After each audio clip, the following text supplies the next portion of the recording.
दोस्तों, भारत के सालों पुराने पड़ोसी देश यानी म्यांमार को भारत ने जब से ये ऑफर दिया है कि म्यांमार के कुछ हिस्से को भारत ज्वाइन कर लेना चाहिए और भारत का एक नया राज्य बना देना चाहिए, तब से ही म्यांमार में कई ऐसे ग्रुप एक्टिव हो चुके हैं जो ऐसा काम बिल्कुल नहीं होने देना चाहते। और रिसेंटली एक ऐसी घटना सामने निकल के आई जिसने सबको हैरान कर दिया और इसकी वजह से इंडियन एयरफोर्स को एक्टिव होना पड़ा। इंडियन एयरफोर्स की तरफ से C-17 प्लेन हमें म्यांमार भेजना पड़ा और वहां से करीब 300 से भी ज़्यादा इंडियंस को उस प्लेन में बिठा करके भारत वापस लाया गया है। अब आप खुद ही अंदाज़ा लगा सकते हैं कि म्यांमार के अंदर आखिर इतना बड़ा ऑपरेशन इंडियन एयरफोर्स को क्यों करना पड़ा, आखिर चल क्या रहा है और जब से तख्ता पलट हुआ है तब से वो कौन से ग्रुप हैं जो भारत को एक होना नहीं देना चाहते, इसी के साथ वो कौन से ग्रुप हैं जो चाहते हैं कि भारत में शामिल हो जाएं और भारत की तरक्की के साथ अपनी तरक्की कर पाएं। आइए सब कुछ समझते हैं आज के इस वीडियो में। यदि आपको हमारा काम पसंद आए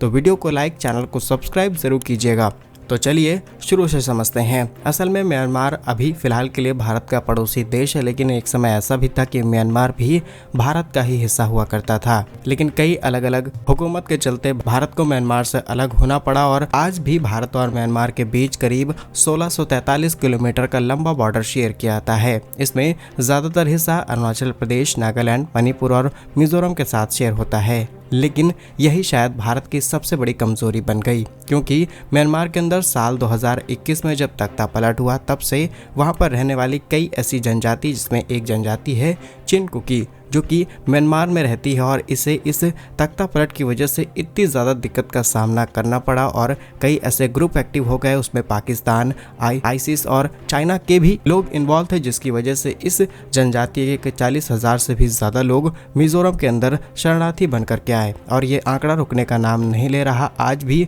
हज़ारों की संख्या में लोग भारत आ रहे हैं और क्योंकि म्यांमार भारत का सालों पुराना पड़ोसी देश है, एक लंबा बॉर्डर हम आपस में शेयर करते हैं, इसीलिए भारत और म्यांमार के बीच बॉर्डर पर किसी तरीके की रिस्ट्रिक्शंस नहीं थी और करीब करीब 16 किलोमीटर इधर 16 किलोमीटर उधर के रास्तों को पूरी तरीके से खोला गया ताकि कोई भी नागरिक आ सकता है, बिजनेस कर सकता है और अपने देश वापस जा सकता है। लेकिन जैसे ही तख्ता पलट हुआ, भारत ने इस लिमिट को घटा करके 10 किलोमीटर कर दिया और अब भारत सरकार एक बजट पेश कर चुकी है जिसमें कई 100 करोड़ रुपए खर्च किए जाएंगे। इस पूरे बॉर्डर पर फेंसिंग यानी कि कटीले तार इंस्टॉल किए जाएंगे और शायद यही वो एक्टिविटी है जिसकी वजह से जो भारतीय म्यांमार के अंदर जाते हैं उनको दिक्कत का सामना करना पड़ा और इसकी वजह से ही इंडियन एयरफोर्स को कल एक बड़ा ऑपरेशन करना पड़ा म्यांमार के अंदर, क्योंकि पाकिस्तान और तमाम ऐसे संगठनों से जुड़े हुए ग्रुप जो कि म्यांमार के अंदर ऑपरेट हो रहे थे, अब भारत ने 16 किलोमीटर की इनके जो भारत के अंदर रहने वाले कनेक्टिंग ग्रुप हैं ये उनके साथ कनेक्ट करते हुए भारत में कई बड़ी प्लानिंग कर रहे थे, जिसका नुकसान भारत को कई सालों से हो रहा था और अब भारत सरकार ने यह फैसला लेते हुए इनके पूरे रास्ते को बंद करने का फैसला लिया, जिसकी वजह से ही जो अच्छे ग्रुप हैं वो टूट करके भारत के साथ जुड़ना चाहते हैं, लेकिन जो खराब ग्रुप हैं वो जो भारतीय वहां पर मौजूद हैं उनके खिलाफ एक्शन ले रहे हैं। अब म्यांमार से आ रही खबर यह है कि म्यांमार के अंदर स्कैम सेंटरों के अंदर करीब 300 भारतीय कैद किए गए थे। 10 मार्च 2025 को इंडियन एयरफोर्स की तरफ से C-17 ट्रांसपोर्ट एयरक्राफ्ट कैरियर भेजा जाता है और वहां से करीब करीब एक लंबे सर्च ऑपरेशन के बाद इन्हें वापस लाया गया। रिपोर्ट्स के मुताबिक म्यांमार के स्कैम सेंटरों में फंसे 300 भारतीय सोमवार को भारत पहुंचे हैं। ये लोग थाईलैंड के रास्ते विदेश गए और इस बात की जानकारी म्यांमार के अधिकारियों ने भारत को बताई। इन्हें बताया गया कि इन्हें ऑनलाइन धोखाधड़ी के लिए इस्तेमाल किया जा रहा था, क्योंकि इन्हें अच्छी हिंदी आती है और ये भारत के अंदर रहने वाले जो हिंदी स्पीकिंग राज्य हैं उनके साथ स्कैम करने में काफ़ी ज़्यादा होशियार माने जाते हैं और इनको ऑपरेट चाइना की तरफ से किया जा रहा था। और शुरुआत में हमने आपको बताया है कि किस तरीके से चाइना और पाकिस्तान की तमाम एक्टिविटीज़ इस देश के अंदर चल रही थी। आंकड़ों के मुताबिक 2 दर्जन से भी ज़्यादा 7 देशों के 7,000 से भी ज़्यादा लोगों को इंडियन एयरफोर्स ने यहाँ रिहा कराया है और इतना बड़ा ऑपरेशन इंडियन एयरफोर्स ने कर दिया, लेकिन इंडियन मीडिया में बहुत कम इसकी बात की जा रही है। इसीलिए हमें लगा कि ये खबर आप तक ज़रूर पहुंचाई जाए। और डिटेल्स की बात की जाए तो इसमें से ज़्यादातर लोग चीन से शामिल हैं। म्यांमार थाईलैंड बॉर्डर से भी बहुत बुरी स्थिति में लोगों को यहाँ पर ला करके रखा गया है। उन्हें खाना नहीं दिया जाता, उनसे ज़बरदस्ती स्कैम करवाया जाता है। इसके अलावा कुछ करोड़ रुपए की लिमिट सेट कर दी जाती है कि आपको इतने दिन के अंदर, इतने हफ्ते या फिर इतने महीने के अंदर इतना पैसा कलेक्ट करके देना है। अगर ऐसा नहीं करते हैं तो आपको खाना नहीं दिया जाएगा और उल्टा मारा जाता है। इसी के साथ भारत सरकार ने 266 पुरुष और 17 महिलाओं को वापस लाया है अपने देश के अंदर एक C-17 परिवहन विमान भेज करके। वहीं 257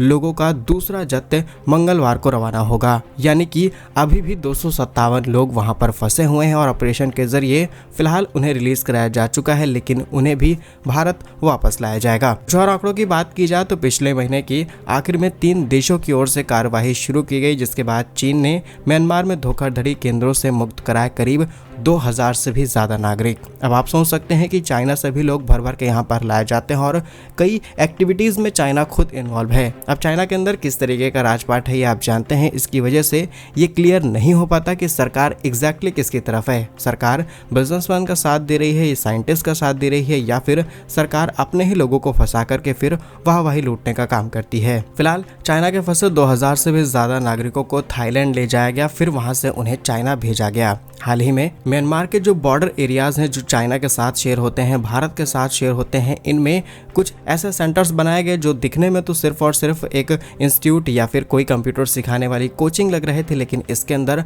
बहुत बड़े लेवल पर क्रिमिनल इंडस्ट्री पनप रही थी, जिसकी कीमत आप अरबों डॉलर लगा सकते हैं। इन सेंटरों में हजारों विदेशी कर्मचारी काम करते हैं जो लोगों को झांसे में फंसाते फिर सोशल मीडिया का सहारा लेकर के उनको लूट लेते हैं। अब आपके मन में सवाल आ सकता है कि इतने समझदार लोग, इतने इंटेलिजेंट लोग जो दूसरे की जेब से पैसा निकाल सकते हैं, डेफिनेटली ये कोई आम लोग नहीं होंगे। जी हाँ, ये बात बिल्कुल सही है, क्योंकि इन सेंटरों पर काम करने वाले लोगों का जब इंटरव्यू लिया गया तब इन्होंने बताया कि इन्हें अच्छी नौकरी का झांसा देकर के इनके ही देश में बैठे हुए कई एजेंट्स उन्हें थाईलैंड बुलाते हैं या फिर किसी दूसरे देश ले जाते हैं, लेकिन वहां से रातों रात कब ये म्यांमार पहुंच गया और कब इन्हें मजबूरन ये काम कराया जाने लगा, इन्हें पता तक नहीं चला। लेकिन भारत ने तो फिर भी कुछ अपने नागरिकों के साथ नहीं किया, और जिन्हें लगता है कि देश के अंदर सरकार अच्छा काम नहीं कर रही, जरा उन्हें ये बात अब जरूर ध्यान से सुननी चाहिए। असल में चीन के फंसे 2000 से भी ज्यादा नागरिकों को चीन ने वापस तो बुला लिया है, लेकिन चीन ने इन सभी को